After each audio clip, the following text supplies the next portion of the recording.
Hello, my name is Alex Crosby, and today I'm going to take you through the Live Nation Ticketmaster merger, what it meant for both sides, and what they ended up with.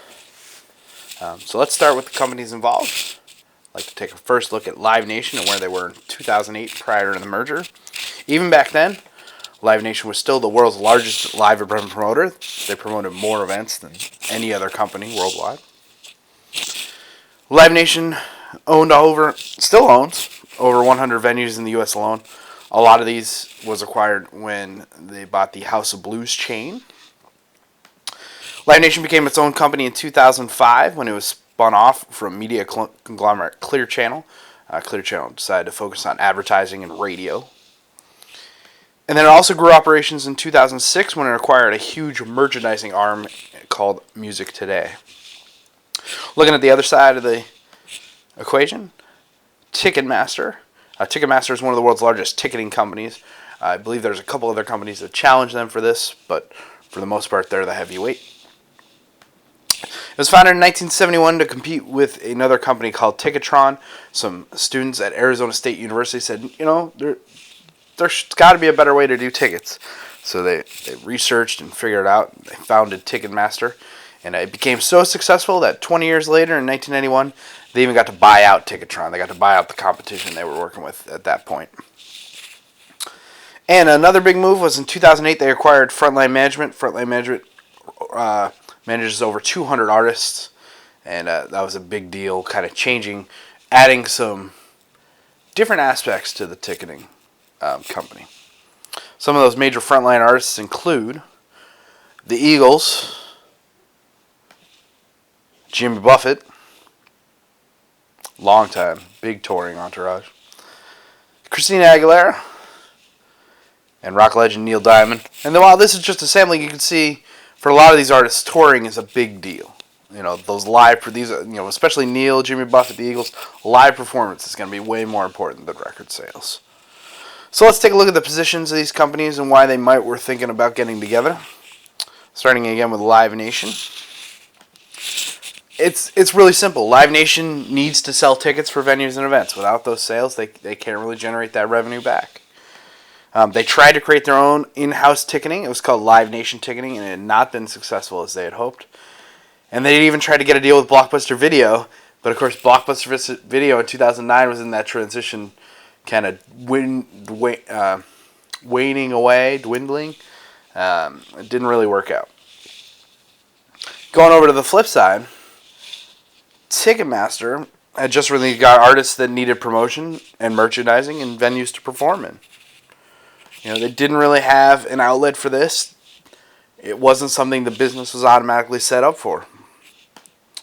Ticketmaster also had a fallout in 2007 where they stopped selling Live Nation tickets. That's why Live Nation started their own ticketing industry. And it was kind of missing to a large portion of events and not working with that company. So going into this negotiation, what would the mutual benefit would be? The mutual benefit that would be achieved is a company that would bring together its strongest assets to work together. Get a little chart here. So Ticketmaster could use Live Nation and Music Today for artist promotion and merchandising. They could use those frontline artists and use the services Live Nation already has to work together. Ticketmaster would be providing ticketing for Live Nation events and venues, and this synergy together is what made that such a powerful mutual benefit for this negotiation. Live Nation's best alternative to a negotiated agreement was, of course, to grow Live Nation ticketing into a rival for Ticketmaster using the power of its company-owned venues. If it had continued using that exclusivity, it probably could have grown that service much more, but it would have taken a lot of work. Ticketmaster's best alternative to a negotiated agreement was to use the artists of Frontline and using their big tours to get and making it Ticketmaster exclusive. So Ticketmaster could only profit off these artists, and then they could probably use that to grow their promotions and merchandise division to be a more successful company. So they were kind of competing together in this. Looking at the 5 core concerns in this negotiation: appreciation. Each company has appreciation for the achievement of the other. Live Nation appreciates that Ticketmaster is the industry standard for ticketing, while Ticketmaster appreciates that Live Nation is the world's largest live event promoter. Just when you're at that high level, there's really not much you can't appreciate of each other. Both companies are affiliated with the live entertainment industry, and had a long history in the business. Under autonomy, both companies could be autonomous. One does not need the other to survive. They could have kept going on their separate paths, trying to compete, and it would have worked out. Status, again, each company is already one of the largest in its field, so they're very high status companies. One does not outrank the other. I would say they're pretty even. Moving on to role. In the agreement, I would say Live Nation has a larger role because they have more to offer Ticketmaster, and they probably depend on Ticketmaster more, needing that ticketing arm. But again, so I would expect it to have a larger role in the negotiation. But again, it's very close. They're very large companies working together. So, let's go to the analysis. What was successful about it? Well, what was successful about it was Live Nation was able to get Ticketmaster on their side despite disputes between the two companies earlier. They were able to easily get them kind of on the same page. And also, Ticketmaster was able to hold on to its brand. It didn't get rebranded as Live Nation Ticketing at any point during this negotiation. Problems, I would say the only serious miscue that I could see in this is Ticketmaster lost that autonomy. They're still a brand, but they're not their own company anymore. They're a division of Live Nation. So it kind of gets confusing when you're going to Live Nation and then they're using Ticketmaster. They still have their other agreements with non-Live Nation venues, but why not just rebrand it? So what happened in this agreement?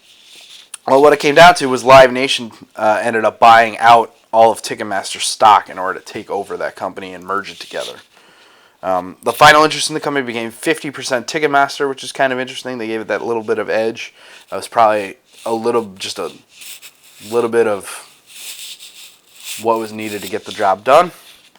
And then 49.99% was Live Nation stock shareholders. So fairly even split. And even management, there weren't too many concessions on each side. Live Nation CEO Michael Rapino remained CEO of Live Nation. Ticketmaster CEO Irving Azoff became the executive chairman of Live Nation, able to oversee everything. And even a little later down the line, Live Nation Ticketing's office CEO, Nathan Hubbard, became CEO of Ticketmaster in order to run that. So the Live Nation ticket guy kind of came to run his ride. And I do think the agreement will foster long-term, meaningful relationships. Ticketmaster now has the promotion, booking, and merchandising for those frontline artists it was so seeking. And Live Nation now has the best ticketing platform for its venues and events. And I think it's been really successful, and you can see so in the results. Live Nation Entertainment today has become the second largest company in the music industry behind Universal Music Group in terms of revenue. And they generate more revenue than Sony Music or Warner Music in the big three, and that's a big deal, because it wasn't that way for a long time. So once again, I'm Alex Crosby. I'd like to thank you for watching. On this page right here, you can check my references.